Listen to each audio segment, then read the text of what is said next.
And then we have inclusion, right? The practice or policy of providing equal access to opportunities and resources for people who might otherwise be excluded or marginalized, right? And so when we think about this, I was talking to a CEO of a company, and they were saying inclusion is like going to a party, being invited to a party. We all got invited to a party, right? All of us, we hanging out tonight, we're going to a party.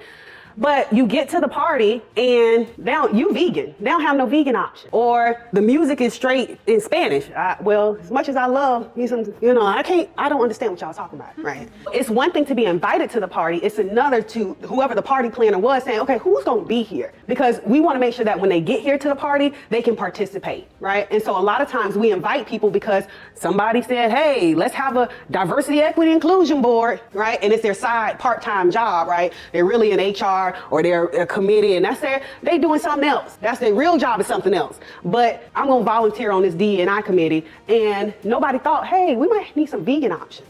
Or we might want some music that everybody understands, right? Or, so don't just invite people. Make sure that you actually have an interest in what those people may be interested in so that they actually participate. It's nothing worse than going to an event or being on a board or being somewhere where you have a seat at the table, but you can't contribute because y'all didn't even think about I was gonna be here because you really had no intent for me to add value in the first place.